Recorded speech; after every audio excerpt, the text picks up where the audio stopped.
10,000원만 넣고 지금 그냥 가세요. 절대 아는 척하지 말고 경찰 불러서 다시 오세요. 남루한 누더기를 걸친 불황자가 재벌 회장의 명품 구두를 움켜쥐며 나직하게 의조렸습니다. 대한민국을 움직이는 한승범 회장은 그 자리에서 얼어붙고 말았습니다. 불황자의 거친 손목에 새겨진 10년 전 납치된 아들 진우만이 가진 그 흉터가 번뜩였기 때문입니다. 살려주세요, 아버지. 하반신이 잘린 채 진흙탕을 기어다니는 저 참혹한 형상이 그토록 찾아 헤맨 내 아들이라니요. 도대체 누가 왜 재벌가의 금지옥엽을 이토록 처참하게 망가뜨린 것일까요? 10년의 지옥을 견뎌낸 아들의 처절한 복수와 휠체어 위에서 세상을 향해 쏘아 올린 기적 같은 화살의 이야기. 구독과 좋아요는 영상 제작에 큰 힘이 됩니다. 오늘의 사연 지금 시작합니다. 남해안의 작은 재래시장은 비릿한 생선 냄새와 사람들의 거친 소란으로 가득했습니다. 낡은 점퍼 차림의 한승범 회장은 군중 속을 헤치며 천천히 발을 옮겼습니다. 오늘은 하나뿐인 아들 진우를 잃어버린 지 정확히 10년이 되는 날이었습니다. 한승범이 품속에서 낡은 사진 한 장을 꺼내며 혼잣말을 했습니다. 진우야, 이 아비가 왔다. 너 대체 어디에 있는 거니? 한승범이 수척해진 얼굴로 시장 상인들을 하나하나 훑어보며 깊은 한숨을 내쉬었습니다. 옆에 있던 생선가게 주인이 비린내 나는 손을 앞치마에 닦으며 물었습니다. 아니, 아저씨는 오늘도 여기 오셨네. 벌써 몇 년째요? 한승범이 억지 미소를 지으며 대답했습니다. 찾을 때까지는 와야지요. 제 자식이 여기 어디선가 저를 기다린 것만 같아서요. 주인이 혀를 차며 말린 명태 한 마리를 건넸습니다. 이거라도 가져가서 기운 좀 차려요. 사람이 아주 뼈만 남았구먼. 한승범이 고개를 숙여 인사하고는 다시 길을 재촉했습니다. 시장 후미진 골목으로 들어서자 공기가 눈에 띄게 차갑고 눅눅해졌습니다. 검은 양복을 입은 사내들이 날카로운 눈빛으로 골목 구석구석을 감시하고 있었습니다. 한승범이 그들의 눈길을 피해 좁은 길을 지나갈 때였습니다. 바닥에 엎드려 있던 하반신이 없는 불황자가 한승범의 바짓가랑이를 꽉 붙잡았습니다. 한승범이 깜짝 놀라 뒤를 돌아보며 소리쳤습니다. 이게 무슨... 놓으세요. 깜짝 놀랐잖습니까? 불황자가 고개를 바닥에 박은 채 아주 낮고 선명한 목소리로 속삭였습니다. 조용히 하세요. 아버지, 저 진우예요. 제발 살려주세요. 한승범이 숨을 멈추고 굳어버리자 불황자가 바짓단 사이로 작은 쪽지 하나를 밀어 넣었습니다. 불황자가 주변을 살피며 다시 한번 빠르게 속삭였습니다. 절대 표내지 마세요. 지금 바구니에 10,000원짜리 한 장 넣고 자연스럽게 나가세요. 그리고 지금 바로 경찰이랑 같이 오세요. 저놈들이 저를 데려가려고 해요. 한승범이 떨리는 손으로 지갑에서 10,000원권 한 장을 꺼내 바구니에 던졌습니다. 아이고, 불쌍하기도 해라. 여기 돈 받으세요. 맛있는 거라도 사드셔야지. 한승범이 눈물을 삼키며 일부러 큰 소리로 말하고는 뒤도 돌아보지 않고 골목을 빠져나왔습니다. 시장 입구에 대기 중이던 검은색 세단에 올라탄 한승범이 비명을 지르듯 외쳤습니다. 당장 보안팀 연결해. 경찰청장한테도 전화하고. 진우를 찾았어. 내 아들 진우를 찾았다고. 세단 안에서 모니터를 확인하던 최두식 팀장이 눈을 크게 뜨며 물었습니다. 회장님, 정말입니까? 진우 도련님이 정말 거기 계신단 말씀입니까? 한승범이 핸들을 주먹으로 내리치며 대답했습니다. 그래, 당장 시장 전체를 봉쇄해. 한 놈도 빠져나가지 못하게 다 막아버려. 그 시각 시장 골목에서는 수상함을 감지한 사내들이 불황자를 트럭 짐칸에 던져 넣으려 했습니다. 아, 이 새끼가 아까 그 영감이랑 무슨 얘기를 한 거야? 당장 타. 조직원이 진우의 머리채를 휘잡으며 트럭으로 끌고 갔습니다. 진우가 고통스럽게 신음하며 바닥을 긁었습니다. 이거 놓으라고. 우리 아버지가 올 거야. 경찰이 올 거라고. 조직원이 코웃음을 치며 진우의 뺨을 세게 내리쳤습니다. 경찰? 내 아버지가 누군데 경찰이 와? 죽고 싶어서 환장했구나. 그때 시장 입구에서 요란한 사이렌 소리가 울려 퍼지기 시작했습니다. 무장한 경찰들이 트럭 앞길을 가로막았습니다. 모두 멈춰. 당장 손들고 차에서 내려라. 한승범이 차에서 내려 진흙탕 위를 전력 질주했습니다. 트럭 뒤쪽으로 달려간 한승범이 잠긴 짐칸 문을 발로 걷어차며 외쳤습니다. 진우야, 진우야, 이 압이 여기 있다. 문 열어. 경찰이 조직원들을 제압하자 한승범이 직접 짐칸 문을 열어젖혔습니다. 오물과 악취로 가득한 공간 속에 진우가 처참한 모습으로 누워 있었습니다. 한승범이 비명을 지르며 진우의 얼굴을 가슴에 안았습니다. 오 세상에. 진우야. 내 아들 진우야. 이게 대체 무슨 꼴이니? 진우가 힘없이 눈을 뜨며 한승범의 얼굴을 만졌습니다. 아버지, 언젠가는 절 찾아오실 줄 알았어요. 진우가 말을 마치기도 전에 긴장이 풀린 듯 한승범의 품에서 정신을 잃었습니다. 한승범이 진우의 잘려나간 다리 부위를 확인하고는 짐승처럼 울부짖었습니다. 어떤 놈들이냐? 내 귀한 아들을 이렇게 만든 놈들이 대체 누구냐고. 한승범이 진우의 손을 꼭 잡으며 구급차에 올라탔습니다. 걱정 마라, 진우야. 이제 이 아비가 죽어도 너를 지켜줄 거다. 너를 이렇게 만든 놈들은 지옥 끝까지 쫓아가서 다 죽여버릴 거야. 구급차가 한 회장과 진우를 태우고 병원으로 향했습니다. 한승범이 창밖으로 보이는 시장의 전경을 보며 이를 갈며 다짐했습니다. 한승범의 눈에는 끓어오르는 분노와 아들에 대한 비통함이 서려 있었습니다. 병원을 향해 달려가는 구급차 안에서 한승범은 단 한순간도 진우의 손을 놓지 않았습니다. 지옥 같았던 10년의 세월이 끝나고 이제는 피해 복수가 시작될 시간이었습니다. 다음 날 아침 8시 대학병원 층 전체가 고요한 긴장감에 휩싸여 있었습니다.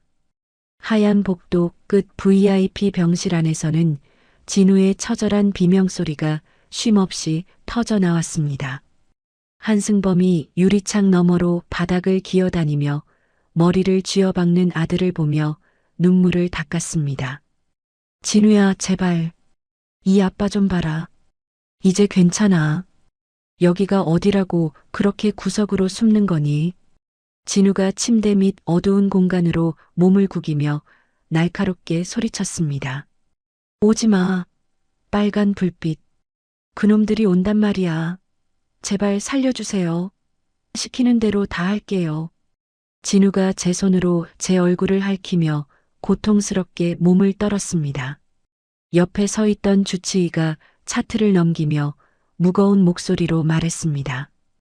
회장님, 도련님 상태가 생각보다 훨씬 심각합니다. 10년간의 감금과 학대가 뇌에 깊은 흉터를 남겼어요. 당분간은 외부인과의 접촉을 완전히 차단해야 합니다. 한승범이 주먹을 꽉 쥐어 손등에 푸른 핏대를 세우며 대답했습니다. 내 자식입니다. 10년을 생이별하고 겨우 만난 내 아들이 저러고 있는데 어떻게 보고만 있습니까? 그때 복도 끝에서 구두 소리가 울리더니 강태식 비서실장이 화려한 꽃바구니를 들고 나타났습니다. 강태식이 안타까운 표정을 지으며 한승범의 어깨를 조심스럽게 감싸쥐었습니다. 회장님, 밤새 한숨도 못 주무신 겁니까? 얼굴이 반쪽이 되셨습니다. 한승범이 강태식의 손을 가만히 내려다보다가 차갑게 물었습니다. 태식아, 너는 어떻게 생각하니? 10년 동안 우리가 전국을 다 뒤졌는데 어떻게 우리 진우가 바로 옆 소도시 시장 바닥에 있었을까? 강태식이 당황한 듯 눈동자를 굴리며 비굴하게 웃어 보였습니다. 글쎄요. 등잔 밑이 어둡다는 말이 있지 않습니까? 조직 놈들이 아주 치밀하게 숨겼던 모양입니다. 한승범이 강태식의 눈을 빤히 응시하며 다시 입을 열었습니다. 그래, 아주 치밀했지. 마치 내 동선을 다 알고 있는 놈들처럼 말이야. 강태식이 마른 침을 삼키며 꽃바구니를 간호사에게 건네고는 말했습니다. 저, 도련님 얼굴을 잠시라도 봐도 되겠습니까? 저도 10년이나 진우를 찾아 헤맨 사람 아닙니까? 한승범이 잠시 침묵하다 병실 문을 열어주며 고개를 끄덕였습니다. 들어가 봐라. 내 목소리라도 들으면 진우가 좀 안심할지도 모르지. 강태식이 병실 안으로 발을 들이자마자 침대 밑에 숨어있던 진우가 갑자기 짐승 같은 비명을 지르며 튀어나왔습니다. 진우가 강태식의 구두를 보자마자 거품을 물며 바닥에 머리를 짓짓기 시작했습니다. 아, 아니야. 잘못했어요. 죽이지 마세요. 제발 그 칼 좀 치워주세요. 진우의 반응은 단순한 공포가 아니라 마치 도살장에 끌려가는 가축의 발악과도 같았습니다. 강태식이 놀란 척 뒷걸음질 치며 소리쳤습니다. 도련님, 왜 이러십니까? 접니다. 강 실장이에요. 회장님, 도련님이 제 정신이 아닙니다. 한승범이 달려들어 진우를 품에 안으려 했지만 진우는 강태식의 방향을 가리키며 덜덜 떨기만 했습니다. 강태식이 서둘러 병실을 빠져나가자 한승범이 최두식 팀장을 복도 구석으로 불러 세웠습니다. 한승범이 떨리는 손으로 최두식의 옷깃을 잡으며 낮게 명령했습니다. 최 팀장, 지금 당장 강태식의 모든 계좌와 최근 10년치 행적을 다 뒤져. 내 느낌이 틀리지 않았다면 저놈이 진우를 적골로 만든 범인이다. 최두식이 고개를 깊게 숙이며 대답했습니다.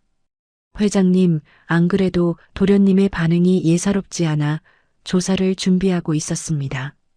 바로 착수하겠습니다. 한승범이 이를 갈며 덧붙였습니다. 내부자의 도움 없이는 진우를 10년이나 숨길 수 없어. 그게 강태식이라면 내 손으로 직접 찢어 죽일 거다. 1시간 뒤 최두식 팀장이 보안실에서 복구한 자료를 들고 한승범에게 다가왔습니다. 최두식이 주변을 살피며 비밀스럽게 서류 봉투를 건넸습니다. 회장님 말씀하신 대로 강 실장의 차명 계좌를 긴급 추적했습니다. 매달 일정 금액이 남해안 구걸 조직인 그림자파의 유령 회사로 흘러들어간 정황이 포착되었습니다. 한승범이 서류를 받아들자 눈에는 시뻘건 핏발이 서 있었습니다. 확실한 거냐? 내 곁에서 10년을 함께 울던 놈이 정말 그 배우였단 말이냐? 최두식이 고개를 끄덕이며 태블릿 PC의 영상을 재생했습니다. 그뿐만이 아닙니다. 10년 전 진우 도련님이 사라지던 날 밤 현장 인근 폐쇄회로 화면에 강 실장의 개인 차량이 찍힌 기록을 찾아냈습니다. 당시에는 강 실장이 직접 삭제했던 데이터였습니다. 한승범이 서류를 가슴에 안고 부르르 떨며 입술을 깨물어 피를 흘렸습니다. 태식아, 내가 감히 내 자식을, 내 인생을 통째로 도둑질했단 말이냐? 한승범은 당장이라도 회사에 있는 강태식의 멱살을 잡고 싶었지만 더 큰 배후와 조직을 일망타진하기 위해 분노를 사겼습니다. 강태식이 잠시 후 병실 앞으로 다시 나타나 손수건으로 이마에 땀을 닦으며 말했습니다. 회장님, 도련님이 조금 진정된 것 같아 다행입니다. 저는 급한 회의가 있어 회사로 복귀하겠습니다. 무슨 일 있으면 바로 연락 주십시오. 한승범이 강태식의 뒷모습을 보며 속으로 피눈물을 삼키며 대답했습니다. 그래, 어서 가봐라. 너도 이제 내 자리를 찾아가야지. 한승범이 주머니에서 휴대폰을 꺼내 최두식에게 다시 지시했습니다. 저놈 차의 위치 추적기 달아. 그리고 그림자 파놈들 은신처도 싹 다 파악해놔. 오늘 밤 저 악마들의 소굴을 내 눈으로 직접 확인해야겠다. 최두식이 고개를 숙이며 대답했습니다. 알겠습니다, 회장님. 한승범이 다시 유리창 너머로 잠든 진우를 바라보았습니다. 진우는 잠결에도 고통스러운 듯 신음하며 제 몸을 꽉 껴안고 있었습니다. 진우야, 미안하다. 아빠가 너무 멍청해서 너를 10년이나 저놈 손에 맡겨뒀구나. 이제 걱정 마라. 저놈들이 흘린 피로 내 다리 값을 치르게 해주마. 한승범의 눈에는 끓어오르는 분노와 아들에 대한 비통함이 서려 있었습니다. 병원의 긴 복도를 걸어나가는 한승범의 발소리는 마치 복수의 서곡처럼 무겁고 차갑게 울려 퍼졌습니다. 어둠이 짙게 깔린 한강 외곽의 폐공장지대, 한승범 회장은 최두식 팀장이 실시간으로 전송하는 위치 추적 화면을 뚫어지게 응시했습니다. 강태식의 차량이 멈춰선 곳은 인적이 끊긴 지 오래된 낡은 물류창고였습니다. 한승범이 운전대를 꽉 쥐며 곁에 앉은 최두식에게 떨리는 목소리로 말했습니다. 최 팀장, 저놈이 저곳에서 무슨 짓을 하는지 내 눈으로 직접 봐야겠네. 경찰 기동대는 500m 뒤에서 대기시키고 자네와 나만 먼저 접근하지. 최두식이 우려 섞인 얼굴로 한승범의 팔을 붙잡으며 대답했습니다. 회장님, 너무 위험합니다. 강 실장은 이미 궁지에 몰린 쥐입니다. 무슨 짓을 할지 모릅니다. 한승범이 최두식의 손을 뿌리치며 차가운 눈빛으로 응시했습니다. 내 아들의 10년을 앗아간 놈이야. 그놈 입에서 직접 진실을 듣지 못하면 난 한 발짝도 물러날 수 없네. 두 사람은 차등을 끄고 조심스럽게 창고 뒤편으로 접근해 깨진 창문 틈으로 내부를 살폈습니다. 창고 안에는 강태식이 산더미처럼 쌓인 서류들을 드럼통에 넣고 불을 붙이고 있었습니다. 강태식이 타오르는 불꽃을 보며 광기 어린 웃음을 터뜨리더니 갑자기 동작을 멈췄습니다. 강태식이 총을 꺼내 장전하며 창문 쪽을 향해 비릿한 목소리로 외쳤습니다. 회장님, 거기 숨어서 지켜보고 계신 거 다 압니다. 여기까지 직접 발걸음을 하시다니 정말 대단한 부성애군요. 한승범이 더 이상 숨지 않고 창고의 무거운 철문을 밀어젖히며 당당하게 걸어 들어갔습니다. 강태식? 내 이놈, 내가 감히 나를 속이고 내 자식을 그 지옥으로 밀어넣었단 말이냐? 강태식이 박수를 치며 비아냥거리는 투로 대답했습니다. 역시 눈치가 빠르시군요. 하지만 너무 늦었습니다. 이미 이 주변은 제 사람들이 다 포위했거든요. 어둠 속에서 무장한 사내들이 쏟아져 나와 한승범과 최두식을 순식간에 에워쌌습니다. 강태식이 한승범의 코앞까지 다가와 차가운 눈빛으로 속삭였습니다. 10년 전엔 돈만 챙기고 끝내려고 했습니다. 그런데 회장님이 미친 듯이 진우를 찾아다니니 겁이 나더군요. 그래서 아예 아무도 못 알아보게 다리를 잘라버린 겁니다. 어때요? 제 기발한 아이디어가? 한승범이 강태식의 멱살을 잡으려다 사내들에게 붙들려 바닥에 무릎을 꿇었습니다. 악마 같은 놈, 내가 그러고도 사람이냐? 내가 너를 얼마나 믿었는데. 강태식이 한승범의 뺨을 툭툭 치며 명령했습니다. 믿음의 대가는 비싼 법이죠. 자, 여기 서명하세요. 한성그룹 경영권 승계 서류입니다. 조용히 지장만 찍으면 목숨은 살려드리겠습니다. 한승범이 강태식의 얼굴에 침을 뱉으며 소리쳤습니다. 죽여라. 차라리 나를 죽여. 내 아들은 절대 너 같은 놈한테 굴복하지 않을 것이다. 강태식이 얼굴을 닦아내며 사내들에게 눈짓을 했습니다. 회장님을 의자에 묶어라. 고집이 세시니 몸이 고생을 좀 해야겠구나. 다음 날 오후 병실 안에는 긴장감이 감돌았습니다. 강태식이 해킹한 보안 시스템이 무력화되자 병동의 전등이 일시에 꺼졌습니다. 진우가 어둠 속에서 들려오는 낯선 발소리를 듣고는 침대 위에서 몸을 일으켰습니다. 누구야? 거기 누구냐고. 아빠야? 아빠 온 거야? 진우가 대답 대신 들려오는 금속 마찰음에 본능적으로 위험을 감지했습니다. 시장에서 10년 동안 바닥을 기며 단련된 감각이 진우의 온몸을 깨웠습니다. 진우가 휠체어에서 내려와 소리 없이 바닥을 기며 병실 구석 쪽으로 몸을 숨겼습니다. 킬러들이 병실 문을 박차고 들어왔습니다. 없어. 이 새끼 어디로 간 거야? 분명히 안에 있다고 했잖아. 진우가 숨을 죽인 채 킬러들의 동선을 살폈습니다. 킬러들이 다가오자 진우가 미리 준비해둔 소화기를 터뜨렸습니다. 하얀 분말이 시야를 가린 사이 진우가 휠체어를 힘껏 밀어 킬러의 다리를 들이받았습니다. 아! 내 다리. 이 새끼가 어디서 감히. 진우는 그 혼란의 틈을 타 휠체어를 힘껏 밀며 달아나기 시작했습니다. 한편 그 시각 창고 안에서도 예기치 못한 상황이 벌어지고 있었습니다. 강태식의 신복이었던 부두목이 강태식의 머리에 총을 겨누며 말했습니다. 실장님, 이제 그만하시죠.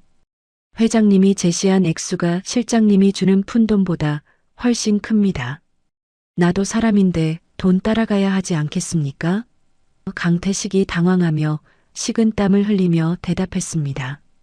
너 미쳤어? 내가 너를 어떻게 챙겨줬는데 감히 나를 배신해. 부두목이 코웃음을 치며 방강쇠처럼 껄껄 웃었습니다. 실장님은 사람을 너무 믿어서 탈이라니까요. 나라고 뒤통수 치지 말라는 법 있습니까? 그 순간 창고 벽이 굉음과 함께 부서지며 최두식 팀장이 이끄는 특수팀이 진입했습니다. 모두 멈춰. 무기 버리고 손들어. 최두식이 강태식을 향해 달려들어 순식간에 제압했습니다. 강태식이 비명을 지르며 비밀 통로 쪽으로 몸을 날려 사라졌습니다. 한승범이 포박을 풀고 달려나와 소리쳤습니다. 최 팀장, 강태식 잡아.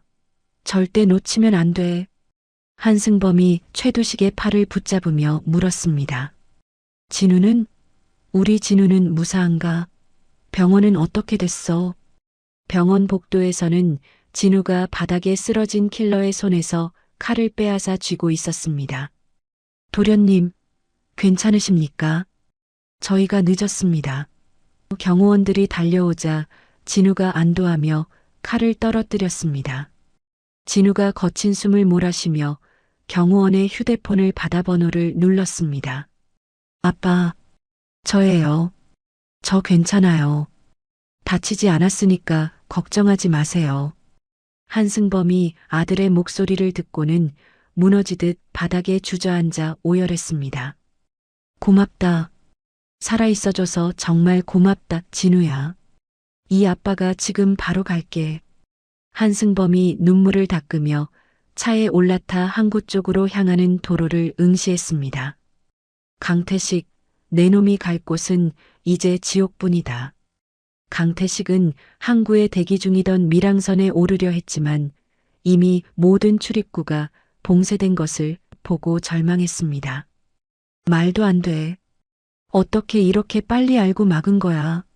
강태식이 바다를 바라보며 이를 갈았지만 멀리서 들려오는 사이렌 소리는 점점 가까워지고 있었습니다. 검은 파도가 치는 해안선 위로 붉은 경찰차 불빛이 번지며 강태식의 그림자를 길게 늘어뜨렸습니다. 한승범은 차창 밖으로 보이는 항구의 불빛을 보며 아들의 목소리를 가슴에 새겼습니다. 위기의 서막은 끝났고 이제 악마를 사냥할 진짜 시간이 다가오고 있었습니다. 도심 외곽의 한적한 숲속에 자리 잡은 재활훈련센터에 따스한 아침 햇살이 내리쬐었습니다.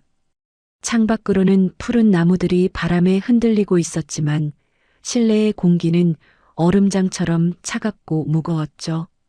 휠체어에 앉은 한진우가 전신 거울 속에 비친 자신의 초라한 하반신을 뚫어지게 노려보았습니다.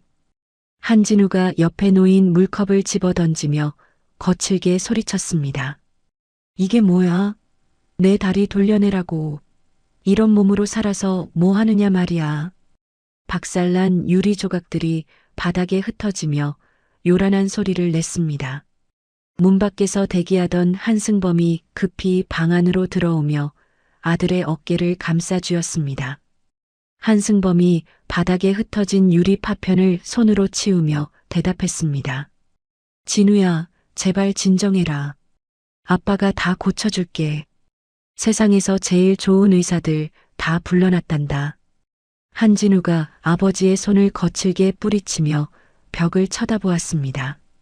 아빠가 뭘 알아? 10년 동안 시장 바닥에서 개처럼 기어다닌 게 나야. 이제 와서 의사가 무슨 소용이야.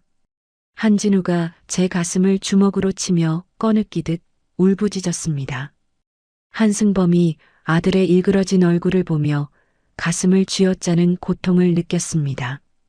한승범이 비서에게 전화를 걸어 낮은 목소리로 지시했습니다. 이 코치님 오셨나? 지금 당장 안으로 모시게. 잠시 후 짧은 머리에 강직한 인상을 가진 이 코치가 훈련실 문을 열고 들어섰습니다. 이 코치가 한진우의 앞에 서서 그를 위아래로 훑어보며 입을 열었습니다. 내가 한진우냐? 눈빛은 아직 살아있는데 몸뚱이는 아주 썩어 빠졌구나. 한진우가 고개를 들어 이 코치를 노려보며 쏘아붙였습니다. 당신은 누군데 남의 방에 마음대로 들어와서 시비야? 당장 나가. 이 코치가 한진우의 휠체어 앞에 활 하나를 툭 던지며 대답했습니다. 나는 내 다리가 되어줄 놈이다. 활 잡아라.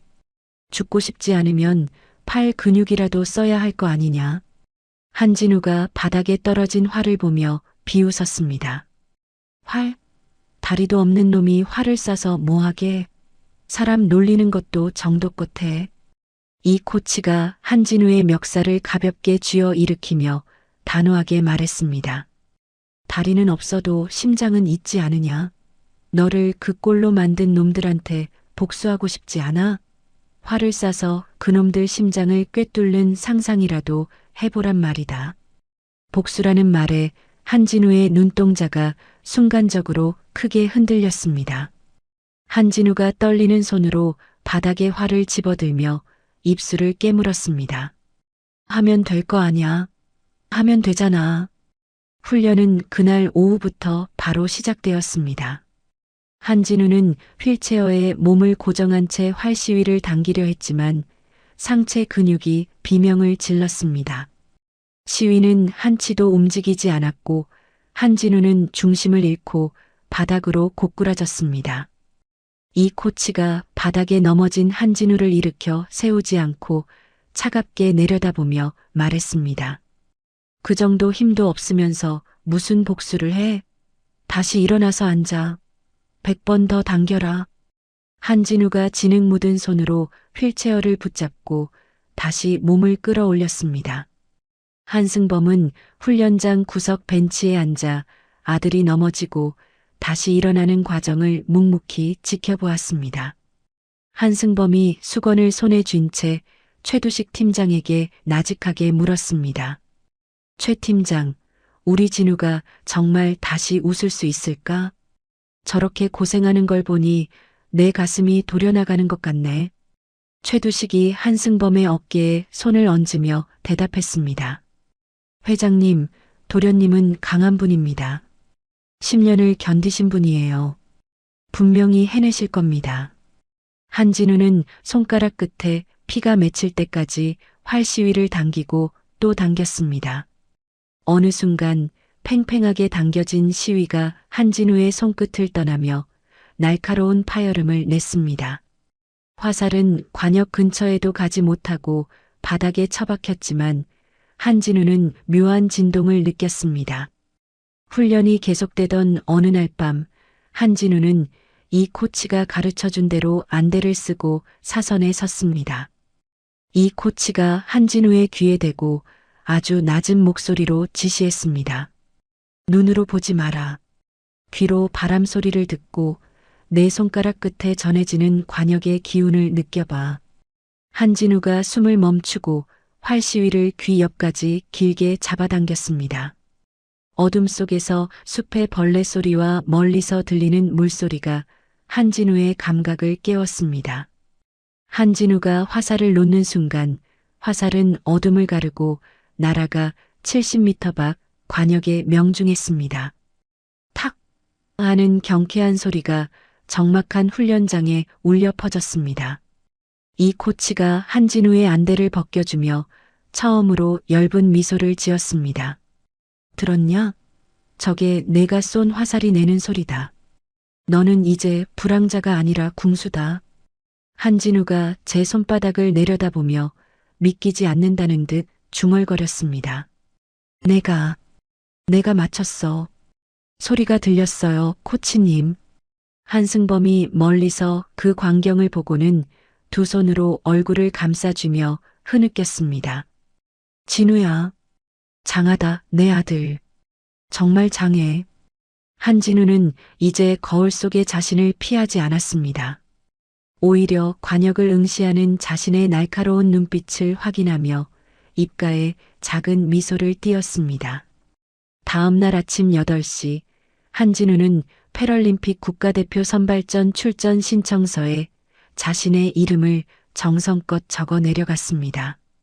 한진우가 펜을 내려놓으며 옆에 서 있던 한승범을 바라보았습니다.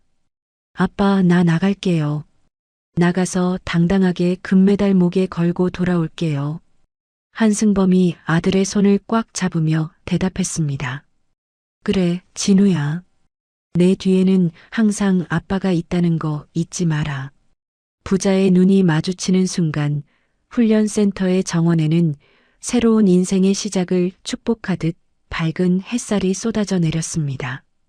전국 장애인 양궁대회 국가대표 선발 결승전이 열리는 경기장은 수많은 관중의 열기로 뜨겁게 달아올랐습니다.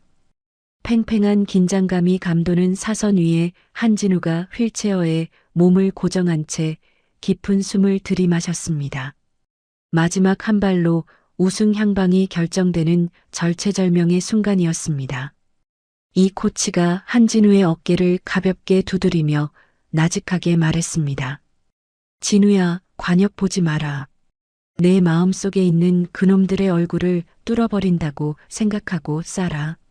한진우가 입술을 꽉 깨물며 활시위를 귀 옆까지 힘껏 잡아당겼습니다. 관중석 맨 앞줄에 앉은 한승범이 두 손을 모아 쥔 채 아들을 바라보며 혼잣말을 했습니다. 진우야, 할 수 있다. 우리 아들 할 수 있어. 한진우의 손끝을 떠난 화살이 날카로운 파열음을 내며 허공을 가르고 날아갔습니다. 화살은 정중앙 카메라 렌즈를 박살내며 10점 정중앙에 꽂혔습니다. 탁 하는 경쾌한 소리와 함께 전광판에 우승이라는 글자가 선명하게 떠올랐습니다. 한승범이 자리에서 벌떡 일어나 아들의 이름을 부르며 목이 터지도록 소리쳤습니다. 한진우, 내 아들 한진우, 장하다. 정말 장해.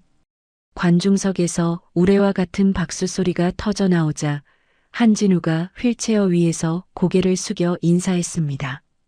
나레이션은 절망의 늪에서 빠져나온 청년이 세상의 중심에 서는 순간을 따뜻하게 묘사했습니다.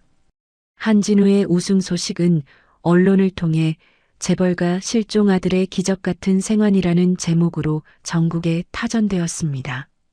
한진우는 패럴림픽 국가대표로 선발되어 태릉선수촌에 입성했고 가는 곳마다 응원 세례를 받는 스타가 되었습니다. 며칠 뒤 오후 한승범은 그룹 본사 대강당에서 수많은 취재진 앞에 섰습니다. 한승범이 단상 마이크를 고쳐 잡으며 엄숙한 표정으로 발표했습니다. 저는 오늘 제 아들과 같은 아픔을 겪는 장애인들을 위해 진우사랑 장학재단을 설립합니다. 제 재산의 상당 부분을 이들을 위해 아낌없이 내놓겠습니다. 취재진 사이에서 카메라 플래시가 번쩍이며 박수갈채가 쏟아졌습니다. 한승범이 옆에 선 최두식 팀장에게 나직하게 물었습니다. 최 팀장, 우리 진우가 이 소식을 들으면 기뻐하겠지? 최두식이 환하게 웃으며 대답했습니다. 그럼요, 회장님. 도련님은 이미 회장님의 깊은 뜻을 다 알고 계실 겁니다. 다음 날 아침 8시 숲속 저택의 다이닝 룸에는 향긋한 커피 향과 고소한 빵 냄새가 가득했습니다. 한진우와 한승범이 오랜만에 마주 앉아 평화로운 아침 식사를 즐기고 있었습니다. 한진우가 잼을 바른 빵을 아버지의 접시에 놓아주며 조용히 말했습니다. 아빠, 저 그날 시장 바닥에서 아빠 구두 소리 들었을 때 꿈인 줄 알았어요. 한승범이 찻잔을 내려놓으며 아들의 마른 손을 꼭 잡았습니다. 진우야, 이 아비가 너무 늦어서 미안하다. 10년이나 너를 혼자 둬서 정말 미안해. 한진우가 고개를 저으며 아버지의 손을 맞잡고 대답했습니다. 아니에요. 아빠가 저 찾아와 주셔서 저 정말 다시 살고 싶어졌어요. 고맙습니다, 아빠. 부자의 눈이 마주치자 창밖에 따스한 햇살이 대리석 바닥 위로 길게 내리쬐었습니다. 패럴림픽 결승전 당일 전 세계의 이목이 쏠린 가운데 한진우가 마지막 사선에 섰습니다. 한진우가 활시위를 당기자 전 세계 중계석이 일제히 정적에 휩싸였습니다. 상대 선수의 거센 추격으로 단 한 발의 실수도 용납되지 않는 상황이었습니다. 한진우가 숨을 멈추고 화살을 놓자 화살은 노을빛을 받으며 황금색 궤적을 그리며 날아갔습니다. 화살이 관역 한복판을 꿰뚫는 순간 경기장 전체에 애국가가 울려 퍼지기 시작했습니다. 한진우가 휠체어 위에서 금메달을 들어 올리며 관객석의 아버지를 향해 환하게 웃었습니다. 한승범이 눈시울을 붉히며 시상대 위의 아들을 향해 주먹을 불끈 쥐어 보였습니다. 한진우가 마이크를 잡고 전 세계를 향해 당당하게 외쳤습니다. 여러분, 저를 보세요. 다리가 없어도 다시 일어설 수 있습니다. 절대로 포기하지 마세요. 두 부자는 경기장의 황금빛 노을을 배경으로 서로를 껴안으며 기쁨의 눈물을 흘렸습니다. 저녁 무렵 저택으로 돌아온 한진우는 거실 정중앙에 금메달을 걸어두었습니다. 한진우가 침대에 누워 창밖의 달빛을 보며 평온하게 눈을 감았습니다. 해외의 어느 어두운 은신처 강태식이 여러 대의 모니터 앞에 앉아 핏기 없는 입술을 실룩거렸습니다. 모니터 속에서는 한진우가 패럴림픽 금메달을 목에 걸고 환하게 웃는 영상이 반복되고 있었죠. 강태식이 독이 바짝 오른 눈으로 화면을 노려보며 술잔을 벽에 던졌습니다.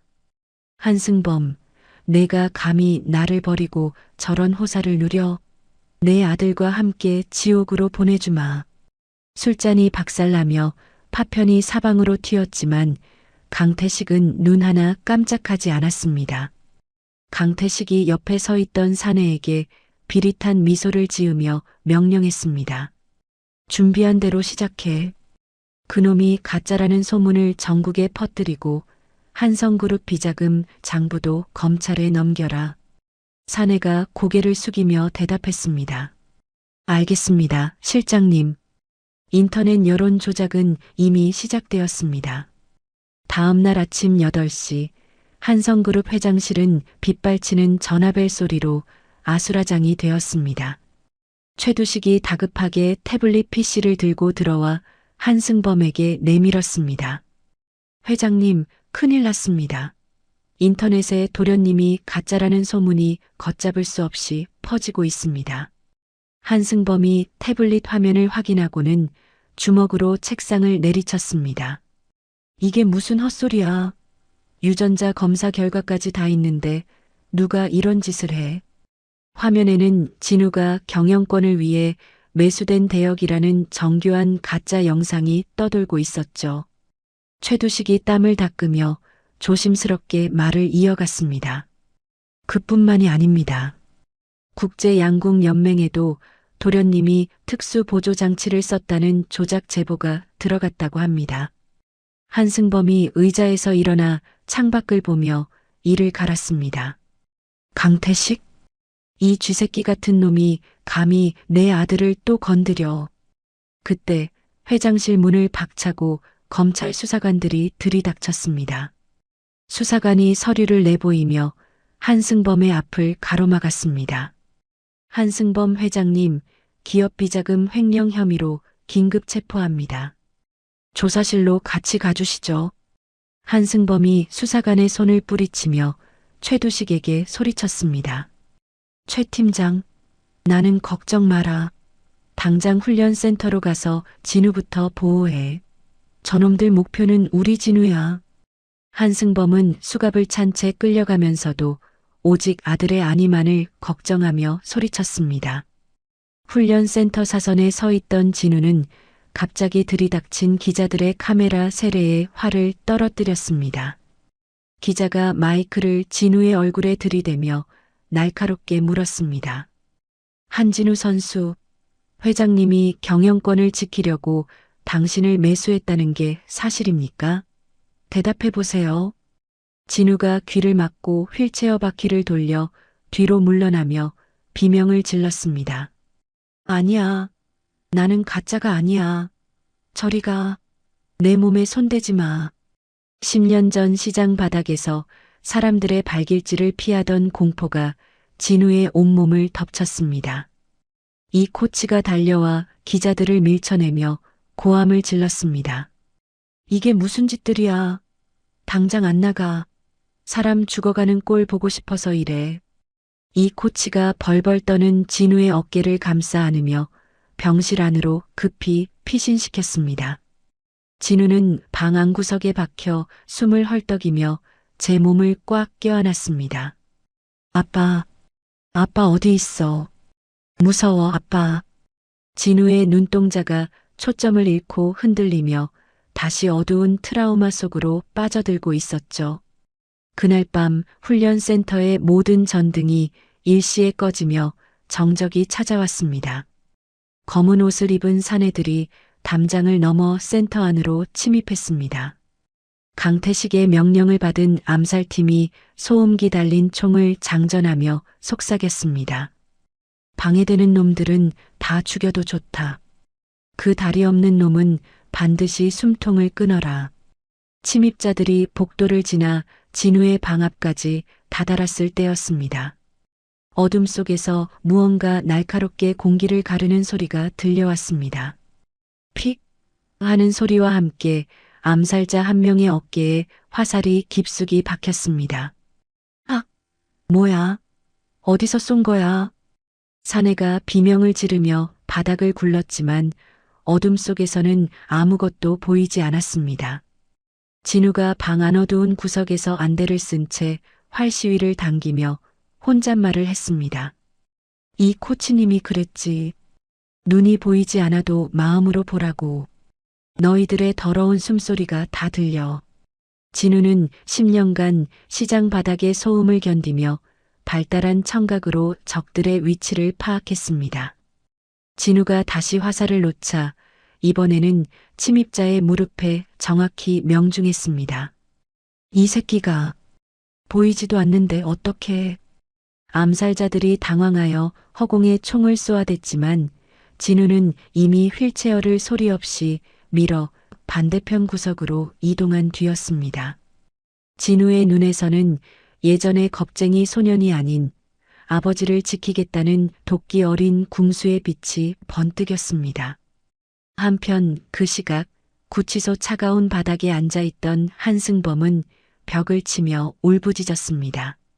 한승범이 면회를 온 최두식의 옷깃을 잡으며 간절하게 물었습니다.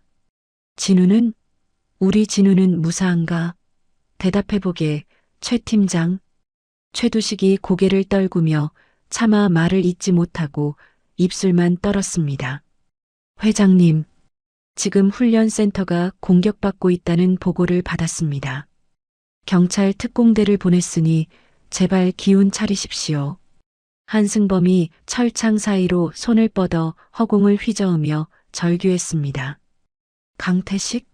이 악마 같은 놈. 내 아들 머리카락 하나라도 건드리면 내 놈 살점을 다 뜯어먹을 거다. 한승범의 비명소리가 구치소의 시멘트 벽을 타고 서늘하게 울려 퍼졌습니다. 진우는 어둠 속에서 마지막 화살을 꺼내들며 강태식의 얼굴을 떠올렸습니다. 아빠, 이번에는 내가 아빠 지켜줄게. 절대로 저놈들한테 안 져. 진우가 이를 악물고 활시위를 귀 옆까지 길게 잡아당겼습니다. 팽팽하게 긴장된 시위 소리가 마치 폭풍 전야의 전조처럼 훈련실의 정막을 깼습니다. 훈련센터의 어둡고 무거웠던 공기가 거치고 경찰 특공대의 구둣발 소리가 요란하게 복도를 울렸습니다. 한진우는 휠체어에 앉아 거친 숨을 몰아쉬며 자신의 활로 무력화시킨 침입자들을 차가운 눈으로 내려다보았습니다. 특공대 팀장이 바닥에 쓰러진 암살자의 무기를 챙기며 한진우에게 다가와 말했습니다. 도련님, 이제 괜찮습니다. 정말 대단하시군요. 이 어둠 속에서 혼자 이들을 다 막아내시다니요. 한진우가 떨리는 손으로 활을 내려놓으며 나직하게 대답했습니다. 제 실력이 아니라 아버지를 지켜야 한다는 생각뿐이었어요. 아버지는 지금 어디 계시죠? 특공대 팀장이 무전기를 갈무리하며 대답했습니다. 회장님께서도 무사히 석방되셔서 지금 이쪽으로 오고 계십니다.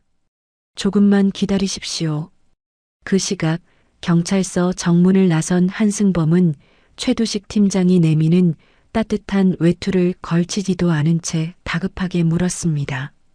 최 팀장, 진우는? 우리 아들 무사한 거 정말 확실한가? 최두식이 한승범의 팔을 부축하며 안도 섞인 목소리로 말했습니다. 네, 회장님. 도련님께서 직접 암살범들을 제압하셨다고 합니다. 상처 하나 없이 무사하시니 걱정 마십시오. 한승범이 마른 세수를 하며 하늘을 우러러보더니 이를 갈며 덧붙였습니다. 강태식? 그 악마 같은 놈이 감히 내 아들 목숨을 노려. 최 팀장, 지금 당장 그놈 은신처 찾아내. 돈이 얼마나 들어도 상관없어.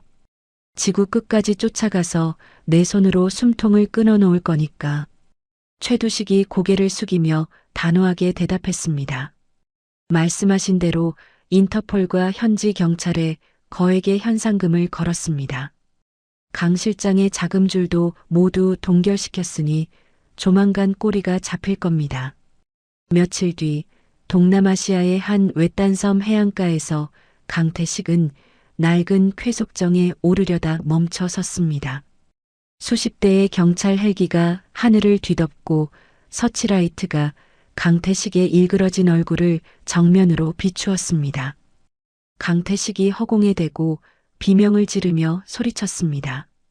말도 안 돼. 어떻게 여기까지 알고 찾아온 거야? 한승범, 내가 기어코 나를 죽이려 드는구나. 현지 특수부대원들이 강태식을 바닥에 굴리며 수갑을 채우자 한승범의 목소리가 확성기를 통해 울려 퍼졌습니다. 강태식, 내 놈의 죄는 돈으로 씻을 수 있는 게 아니다. 내 아들의 10년 그리고 내가 짓밟은 수많은 인생의 무게를 감옥에서 평생 짊어지게 해주마. 강태식은 비굴하게 살려달라고 빌었지만 돌아오는 것은 차가운 구속영장뿐이었습니다. 강태식이 한국으로 송환되어 법정으로 들어서던 날 공항은 분노한 시민들의 야유로 가득했습니다. 한진우는 휠체어를 타고 당당하게 증인석에 앉아 강태식의 눈을 똑바로 응시했습니다. 재판장이 한진우에게 질문을 던지며 부드럽게 말했습니다. 증인, 피고인 강태식이 저지른 행위에 대해 진술해 주시겠습니까? 한진우가 강태식을 손가락으로 가리키며 떨리지만 힘 있는 목소리로 대답했습니다. 저 사람은 악마입니다. 제 다리를 앗아가고 10년 동안 시장 바닥에서 구걸하게 만든 것도 모자라 아버지를 죽이려고까지 했습니다. 제발 법의 이름으로 가장 엄중한 벌을 내려주세요. 강태식이 법정 바닥에 주저앉아 머리를 쥐어뜯으며 뻔뻔하게 소리쳤습니다. 아니야. 나는 시키는 대로 했을 뿐이야. 한승범이 방청석에서 일어나 강태식을 향해 서늘하게 일갈했습니다. 입 닥쳐라, 강태식. 내 놈의 추악한 자백이 담긴 녹취록과 장부가 이미 다 제출되었다. 이제 내가 갈 곳은 단 한 곳뿐이다. 재판장이 판사봉을 3번 내리치며 엄중하게 선고했습니다. 피고인 강태식을 무기징역에 처한다. 또한 피고인이 불법으로 모은 모든 재산을 몰수하여 피해자들에게 배상할 것을 명령한다. 법정안은 정의의 실현을 기뻐하는 박수 소리로 가득 찼고 한진우는 그제야 긴장이 풀린 듯 한승범의 손을 꽉 잡았습니다. 한승범이 아들의 손등을 어루만지며 따뜻하게 말했습니다. 진우야, 이제 다 끝났다. 저 악마가 다시는 내 앞에 나타나지 못하게 아빠가 다 처리했어. 한진우가 눈물을 닦으며 아버지를 보고 환하게 웃으며 대답했습니다. 고마워요, 아빠. 이제야 정말로 자유로워진 기분이에요.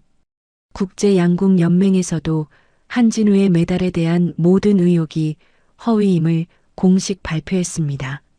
나레이션은 한진우를 모함했던 가짜 뉴스들이 사라지고 다시금 그의 이름 앞에 영웅이라는 수식어가 붙는 과정을 자세하게 묘사했습니다. 한승범은 아들과 함께 법정을 나서며 그들을 기다리던 수많은 카메라 앞에서 선언했습니다. 제 아들 진우는 다시 활을 잡을 것입니다. 그리고 저희 재단은 강태식 같은 인간들이 다시는 발붙이지 못하도록 모든 힘을 쏟겠습니다. 부자의 얼굴에는 지난 10년의 고통을 씻어내는 듯한 평온함이 서려 있었습니다. 그들의 뒤로 쏟아지는 오후의 햇살이 마치 새로운 인생의 시작을 축복하는 화살처럼 눈부시게 빛나고 있었습니다. 한승범은 아들의 휠체어를 직접 밀며 병원이 아닌 집으로 향하는 차에 올랐습니다. 챕터 8 영원한 봄날의 약속. 모든 법적 심판과 여론의 폭풍이 지나간 다음 날 아침 8시 한성그룹 본사 회장실의 공기는 유난히 맑고 투명했습니다. 한승범이 책상 위에 놓인 사임서에 마지막으로 만년필을 꾹 눌러 서명하고는 안경을 벗어 내려놓았습니다. 한진우가 휠체어 바퀴를 천천히 굴려 다가와 아버지의 손을 가만히 덮으며 물었습니다. 아빠, 정말 후회하지 않으시겠어요? 평생을 일궈오신 곳이잖아요. 한승범이 아들의 손을 맞잡으며 인자하게 웃어 보였습니다. 후회라니, 진우야. 이 아비는 이제 회장 소리가 지겹구나. 너랑 같이 아이들 가르치고 재단 운영하는 게 100번 1000번은 더 좋아 보여. 옆에 서 있던 최두식이 서류 가방을 챙기며 흐뭇하게 거들었습니다.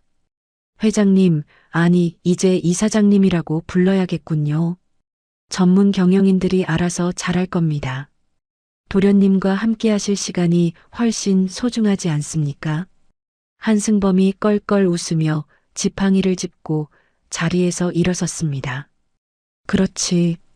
최 팀장, 아니 최 본부장도 이제 보안 일보다는 실종 아동 수색 자문에 더 신경 써주게. 우리 같은 아픔을 겪는 사람이 더는 없어야 하지 않겠나? 최두식이 고개를 깊게 숙이며 씩씩하게 대답했습니다. 알겠습니다. 이사장님, 제 남은 인생은 도련님이 닦아놓으신 그 희망의 길을 지키는데 다 쓰겠습니다. 며칠 뒤 한승범과 한진우는 10년 전 진우를 찾았던 그 소도시 재래시장을 다시 찾았습니다. 낡고 비좁던 시장은 이제 현대식 복지 상가와 깨끗한 거리로 탈바꿈의 활기가 넘쳤습니다. 한진우가 새로 지어진 장애인 자립지원센터 건물을 올려다보며 감격에 젖어 말했습니다. 아빠, 여기가 정말 제가 기어다니던 그 시장 맞아요? 믿기지가 않아요.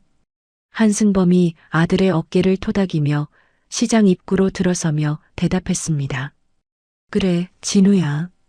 내가 흘린 눈물을 이 아비가 희망의 씨앗으로 다시 심었단다. 이곳 상인들도 이제 다 우리 가족이나 다름없지. 생선가게 주인이 멀리서 두 사람을 발견하고는 앞치마에 손을 닦으며 달려왔습니다. 아이고, 우리 진우 도련님 오셨네. 아니, 이제는 국가대표 금메달리스트님이라고 불러야 하나? 한진우가 환하게 웃으며 주인의 거친 손을 맞잡았습니다. 아주머니, 건강하셨어요? 제가 그때 넣어주신 그 따뜻한 10,000원의 온기를 아직도 잊지 못해요. 주인이 눈시울을 붉히며 한승범에게 고개를 숙였습니다. 회장님, 아니 이사장님. 상인들에게 이렇게 좋은 점포까지 주셔서 정말 감사합니다. 저희 평생 은혜 잊지 않을게요. 한승범이 주인의 손을 잡아주며 부드럽게 대답했습니다. 천만의 말씀입니다. 우리 진우 곁을 지켜주신 건 여러분입니다. 오늘 저녁에 저희 저택에서 연회가 있으니 한 분도 빠짐없이 오세요. 이른 새벽 한승범과 한진우는 진우의 어머니가 잠든 산소를 찾았습니다. 이슬 맺힌 풀잎들이 두 사람의 발길을 반기듯 살랑거렸습니다. 한진우가 휠체어에서 내려와 팔의 힘만으로 비석 앞까지 몸을 옮겨 앉았습니다. 한진우가 목에 걸린 금메달을 벗어 비석 위에 조심스럽게 올려놓으며 속삭였습니다. 엄마, 저 왔어요. 늦어서 미안해요. 저 이제 아빠랑 행복하게 잘 살게요. 엄마가 하늘에서 지켜봐 주신 덕분이에요. 한승범이 비석 옆에 잡초를 손으로 뜯어내며 나직하게 을조렸습니다. 여보, 나왔소. 진우도 이렇게 늠름하게 데려왔소. 당신 그곳에서는 이제 마음 편히 쉬시오. 내가 우리 아들, 당신 목까지 다해서 사랑해 줄 테니까. 한승범의 눈가에 맺힌 이슬이 뺨을 타고 흘러내렸습니다. 한진우가 아버지의 손을 잡으며 씩씩하게 말했습니다. 아빠, 저 이번 산길은 혼자 내려가 볼게요. 저 이제 혼자서도 뭐든 할 수 있다는 거 엄마한테 보여주고 싶어요. 한승범이 대견한 듯 고개를 끄덕이며 뒤로 한 걸음 물러났습니다. 진우는 의족을 차고 천천히 산길을 내려갔습니다. 그래, 진우야. 너는 이 아비보다 훨씬 강한 놈이다. 천천히 조심해서 내려가거라. 어느덧 해가 뉘엿뉘엿지는 넓은 들판의 양궁 연습장으로 자리를 옮겼습니다. 황금빛 노을이 대지를 붉게 물들이며 긴 그림자를 만들어내고 있었습니다. 한진우가 사선에 서서 화살을 하나 꺼내 시위에 걸었습니다. 한승범이 벤치에 앉아 아들의 늠름한 뒷모습을 흐뭇하게 바라보았습니다. 진우야, 오늘 그 화살은 어디를 향해 쏘는 거니? 한진우가 활시위를 힘껏 잡아당기며 관역 너머 먼 하늘을 응시했습니다. 아빠, 제 화살은 이제 과거의 고통이 아니라 내일의 희망을 향해 날아갈 거예요. 더 높고 더 멀리요. 한진우가 숨을 멈추고 시위를 놓자 화살은 노을을 가르며 황금색 궤적을 그리며 날아갔습니다. 화살이 보이지 않을 정도로 멀리 뻗어나가는 모습을 보며 한승범이 눈을 감고 미소 지었습니다. 나레이션은 가장 깊은 어둠을 지나온 부자가 맞이하는 눈부신 봄날의 평화를 자세히 묘사했습니다. 한승범이 자리에서 일어나 아들의 휠체어 뒤로 다가가 어깨를 든든하게 감싸 안았습니다. 진우야, 가장 추운 겨울을 견딘 나무가 가장 아름다운 꽃을 피우는 법이란다. 너는 이제 내 인생의 진정한 봄을 맞이한 거야.